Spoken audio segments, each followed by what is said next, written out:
जिनके लिए ये देश भारत मां नहीं बल्कि जमीन का एक टुकड़ा था, जिनके लिए लाखों लोगों की मौत मात्र एक फैसले का परिणाम था, जिनके लिए भारत का बंटवारा सिर्फ एक राजनीतिक घटना थी, वो भारत विभाजन की विभीषिका का दर्द कभी नहीं समझ पाएंगे।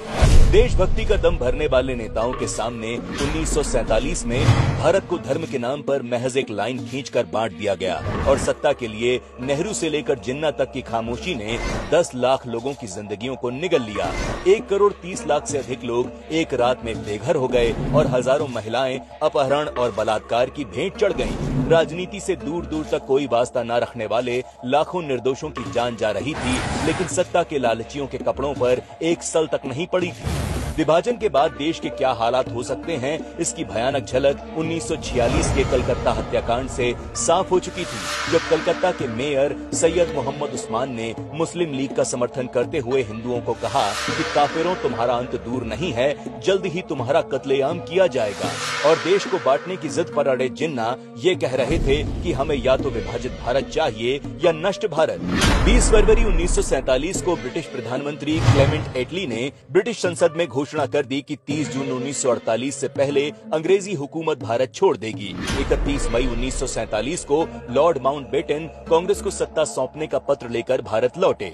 2 जून और 9 जून 1947 की मीटिंग्स में भारत के विभाजन पर मोहर लगा दी गई। जिस अंग्रेज रेडक्लिफ ने कभी भारत को जाना समझा तक नहीं था, उसने भारत के नक्शे पर चंद लाइनें खींचकर भारत के टुकड़े कर दिए। लेकिन वो लोग खामोश थे जिन्हें इस बंटवारे के बाद सत्ता का सुख मिलने वाला था।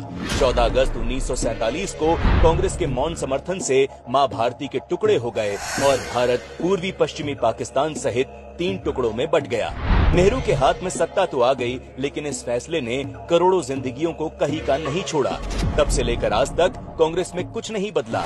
नेहरू जी के समय भूख प्यास अत्याचार से पीड़ित हजारों हिंदुओं को भारत की सीमा में नहीं घुसने दिया गया था और उन पीड़ितों को न्याय देने के लिए जब मोदी सरकार सीएए जैसा कानून लेकर आई तो कांग्रेस ने दशकों बाद भी उसका विरोध किया।